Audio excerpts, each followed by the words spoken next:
One day, before the college entrance exam, a young woman showed up at my house. She claimed she was my parents' biological daughter and that years ago we were switched at the hospital. I knew she chose this exact moment to rattle me, so I'd panic and bomb the exam. She wasn't ordinary, either.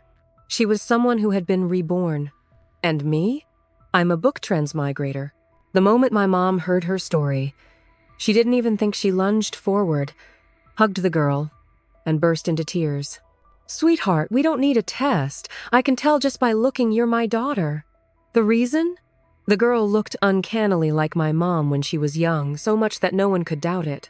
The real heiress, let's call her Charlotte Thorne, looked a little flustered. She glanced at me and suggested, "Maybe we should still do a test. What if I'm mistaken?" My mom cried harder.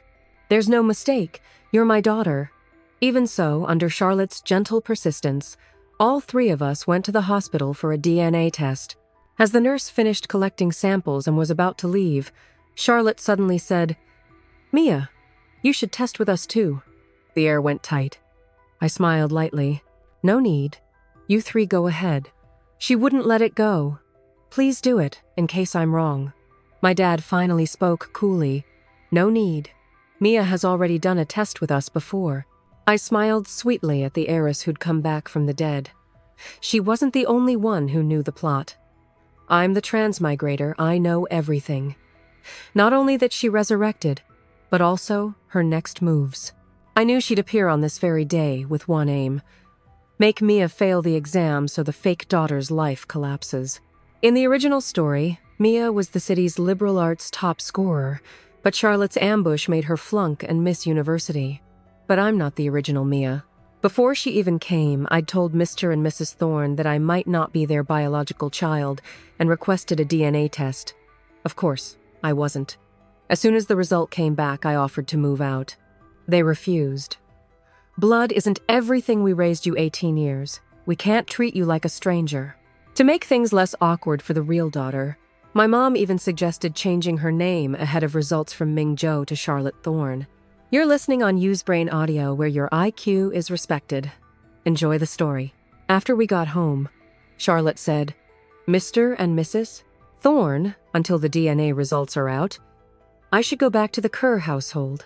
The Kerrs, my birth family, are ordinary. My foster mom didn't want that and asked gently about the Kerrs. When Charlotte first arrived, she wore clothes washed to a faded sheen. My foster mom, though she said nothing, clearly thought Charlotte hadn't lived well and wanted her to stay." Charlotte hesitated. "Mr. Kerr is a doctor. Mrs. Kerr is a teacher. They don't make a lot, but the family squeezes into a small place and they're very happy." I underlined the key points. Don't make a lot, small place. My foster mom's face changed, heart aching. "Then don't go back. Tomorrow is the exam. Travel will tire you and affect your results." My foster dad thought for a moment and asked for the Kerrs' number. He phoned them from the study. No one knew what was said. Soon, my birth parents appeared at the Thorns' gate. The two sets of parents talked in the living room. Charlotte and I were sent to our rooms. Because Charlotte had arrived suddenly, my foster mom put her in the guest room. I returned to my room, packed the few things I needed for the exam, and kept it light. I'd been preparing ever since I realized I was inside a novel. Charlotte was bound to come, and I wouldn't stay with the Thorns long. Better to be ready than be kicked out. But whatever the parents discussed, my birth mom and dad agreed I should remain with the Thorns until after the exam, then do a test with them. When they left, my birth mom held my hand. "Can I call you Mimi?" I nodded. "Of course." She smiled softly. "Right now, nothing matters more than your exam. Laugh or cry. Save it for later, okay?" She comforted me for a long time, worried I'd be shaken. But how could I be? In my previous life, like Mia, I was the city's liberal arts top scorer. Charlotte, however, spent her rebirth scheming against Mia, barely studying, eventually not even making it into a junior college. She still didn't know. In the original plot, both she and Mia were cannon fodder to set off the true female lead. The exam arrived. Charlotte and I weren't in the same room. In the original, she played the pitiful act so the Thorns would personally send her, while Mia, crushed by the double shock of not being the Thorns' child and suddenly being treated coldly, bombed the first test, spiraled, then got food poisoned by Charlotte, and had to take exams while sick, landing only in a lower-tier college. So I preempted her. At breakfast, I suggested my foster parents take Charlotte to the test center. I've already done a dry run. I can go by myself. Playing the delicate white flower? Anyone can do it. My foster mom's heart ached. Charlotte froze, smile stiff. My foster dad said, "Mimi, don't joke. Mom will take Charlotte. I'll take you." In truth, the Thorns had always treated Mia well, even after she went back to the Kerrs. After the exams, the DNA result came back no surprise. Charlotte was indeed the Thorns' biological daughter. She shot me a provocative look, then clung to Mrs. Thorne and sobbed. Mr. Thorne quietly lit a cigarette. I walked over. "Dad, can we talk?" He reflexively snubbed it out and took me to the study. "Dad, now that we have the result, I plan to move back to the Kerrs today." He was stunned. "Mimi, are you sure? Money isn't a problem, we can support another daughter." He'd said the same in the original.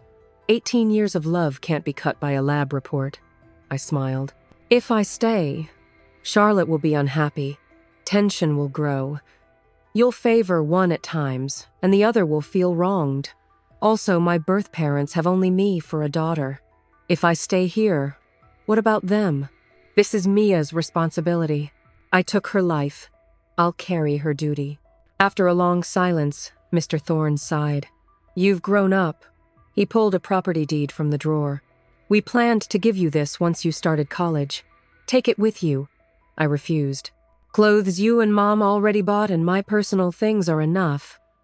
In the original, this very house became a reason for Charlotte to cause trouble at the Kerrs. He tried to press it on me.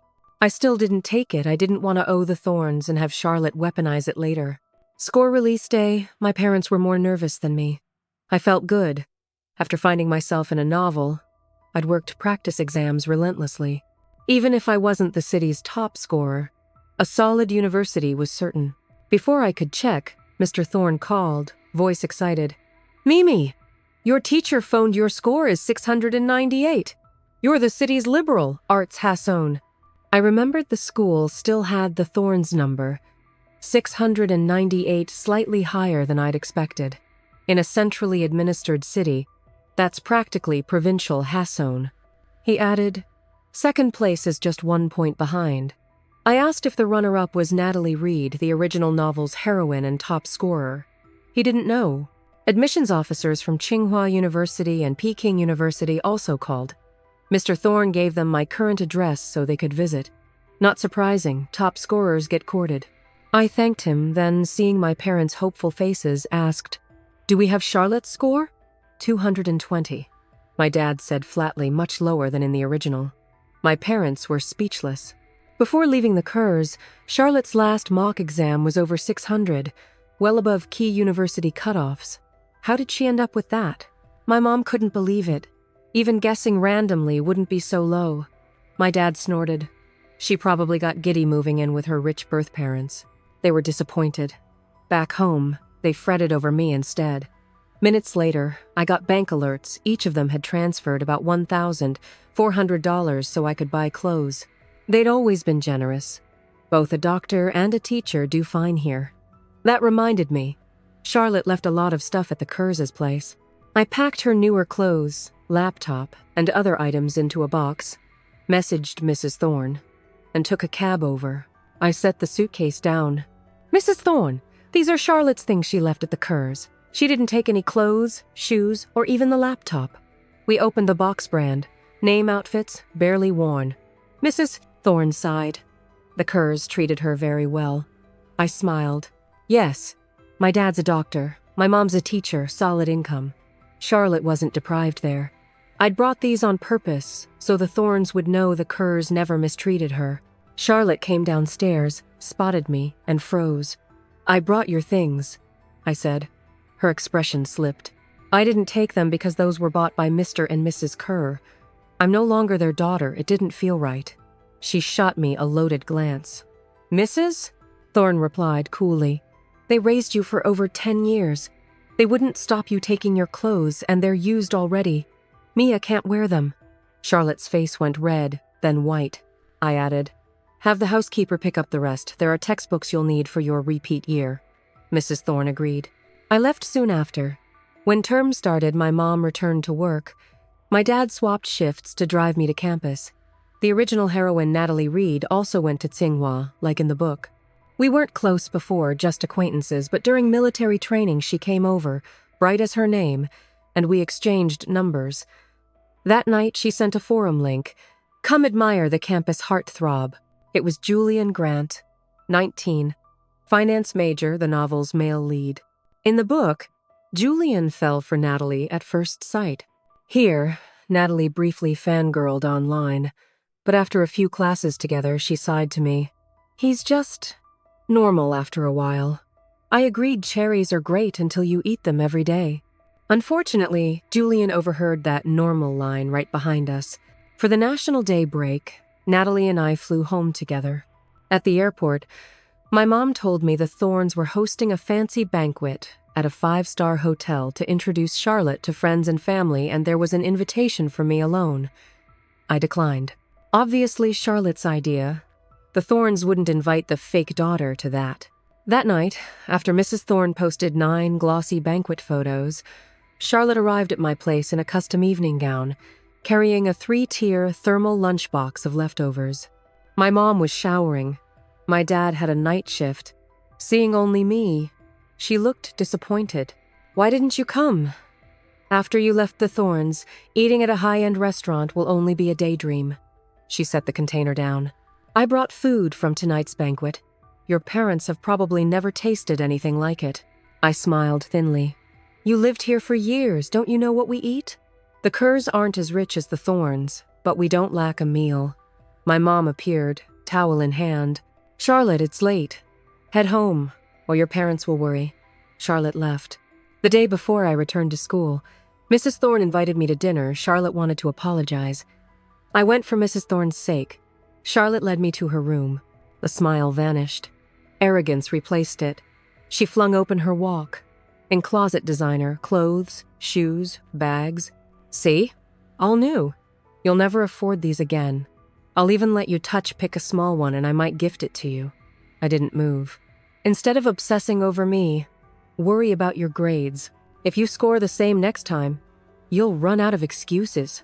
She slammed the door. "You think your slightly higher score makes you special? Even if you get into a top school, you'll just be a broke office worker. I'm the Thornes' heiress. I could never work and still never run out of money. What do you have to compare with me?" I corrected her calmly. "Nothing to compare. People compare up, not down." She grabbed my collar, voice low and vicious. "I can make sure you never finish college." I arched a brow.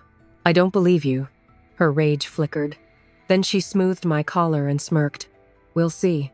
When she walked out ahead of me, I felt something in my pocket, a diamond necklace from a luxury brand, retailing well over $30,000. I didn't make a scene. I tossed it onto her bed where the housekeeper would find it. At the stairs, Charlotte whispered, "If I throw myself down and tell my parents you pushed me, do you think they'd let your family live in peace?"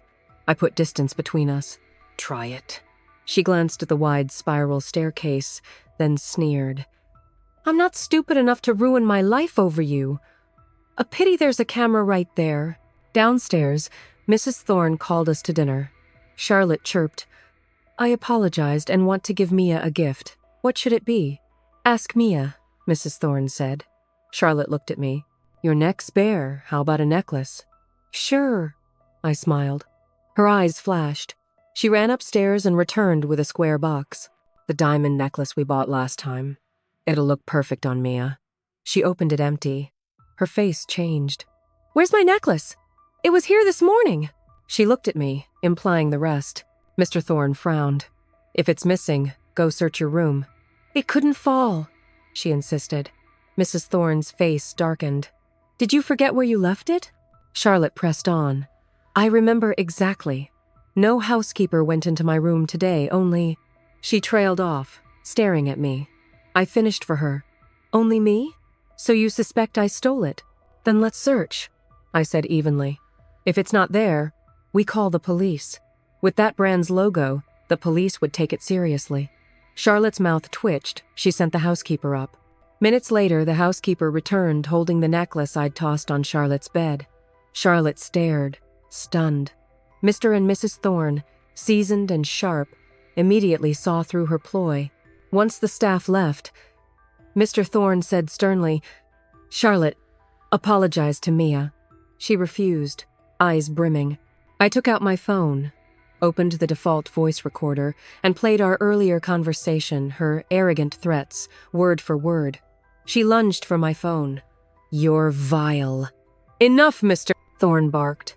She stopped. He turned to me, apologetic. I shook my head. "This is Charlotte's issue, not yours." Dinner was over. Mr. Thorne asked me to send him the recording and promised to teach Charlotte a lesson. Whether he did or not, her credibility with them was already shattered. Charlotte had an older brother abroad. Ethan Thorne, capable, ambitious, and cold. With her current behavior, unless she cheated, her next exam would end the same. The Thorne estate likely wouldn't include her, maybe an allowance at best. 2 days after I got back to campus, Mr. Thorne called. "I've arranged for Charlotte to study overseas. Her brother will personally supervise." Translation: shipped off under strict control. I almost felt sorry for her. Almost. Sophomore year, Julian Grant and Natalie Reed planned to start a company and asked if I'd join. In the original, Julian founded it alone. Now he'd pulled in Natalie and she was pulling me. Though my major wasn't games, I had ideas. They had skills and family resources. I agreed. Their family lawyers drafted contracts. I contributed capital and product direction, so I got a larger stake. Our first mini-app game blew up at peak. Daily revenue hit 7 figures, USD. That gave us hiring budget. We recruited on campus for smart juniors and hired a few full-timers through Natalie's family HR. With money coming in, we spun up mobile game development, costly and long cycle, while launching more mini-apps to keep users engaged. One day, I got a call someone wanted to buy our company. I couldn't decide that alone. Julian was the largest shareholder. He'd ignored the same caller.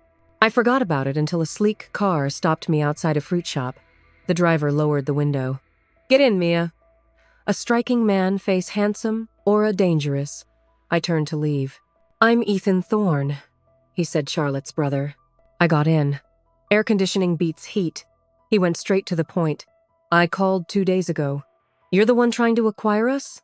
He grunted. I gave a thumbs up. "Good eye. But we're not selling." He looked a bit awkward. "I didn't know it was your company." I hugged my watermelon. "I didn't know it was you calling." He narrowed his eyes. "Charlotte's in a psychiatric hospital. If you can, visit our parents. They miss you, but feel embarrassed to ask." I went rigid. "Why?" "She claims she was reborn," he said, voice like ice. He didn't elaborate, but clearly she'd said worse. I swore inwardly, idiot. He then asked if we'd accept investment. "Julian decides," I said. In the end, Julian declined. He and Natalie had family funds. Ethan returned to the family conglomerate, cleaned house ruthlessly, and started racking up wins. Occasionally he'd ask me the oddest questions. Otherwise, life moved on. At graduation, both sets of parents came. We took a group photo. Mrs. Thorne posted, "Our girl graduated." Then Ethan called, "Ring me when you're back. I have a graduation gift." I told him Natalie and I were leaving for a 2-week trip. He hung up, then showed up at my apartment gate that night anyway. Immaculate, in a suit. He handed me a small paper bag. "Business trip nearby, dropping off your gift." I doubted that, but thanked him. "Bring me a souvenir when you return," he added. "Yes, boss." I joked we'd gotten along surprisingly well these past 2 years. At home, I opened the gift. A necklace. No logo on the box or bag. The design was unfamiliar. The pendant engraved with my initial. It was beautiful love at first sight. I texted to ask where he'd bought it so I could get one for Natalie. Half an hour later, he replied with a smiley. "You can't buy it." I sent another emoji. "I have money." He finally wrote, "I designed it and had it custom made. There's only one in the world." My fingers warmed around it. Then he called. The background was noisy. His voice was low and wickedly amused. "I've copyrighted the design. If I see Natalie wearing an identical piece, I'll sue you." He softened. "It's your graduation gift. Don't regift it." "Yes, sir, I won't." Before he hung up, I said, "Ethan, I love it. Thank you." I heard his quiet laugh. Ethan had always been aloof with family. When the switch came to light, he didn't rush home. He first confirmed it was the hospital's negligence, then had lawyers pursue accountability. He didn't care much about either girl, but Charlotte's sudden personality shift put him on guard. Different speech, different handwriting, like a middle-aged soul in a teenager's body. So he took charge, sent her abroad, then to a hospital when she confessed to being reborn. As for me among strangers, he found me more thorn-like than Charlotte. Curiosity is the start of fondness. By the time he noticed, it was too late to stay detached. He improved things between us quietly, swatting away a few would-be suitors along the way. The custom necklace had been planned long before. He'd intended to confess slowly. But during my trip, a photo I posted happened to include a man in the background. He booked a 10-hour red-eye and coincidentally joined our itinerary. The mystery man? Our local guide. On the night of a fireworks festival, the four of us put on traditional outfits. Crowds surged. Ethan kept me close. "Careful," he said, drawing me nearer. Fireworks bloomed. I lifted my phone. He lifted his, too, but his lens captured me, not the sky. I caught him. "Sneaking photos of me?" He tucked his phone away, mouth curving. "If you catch me, it's not sneaking anymore." Then, under the thunder of fireworks, calm and sure, he asked, "Mia, would you like to be with me?" The serious kind headed toward marriage.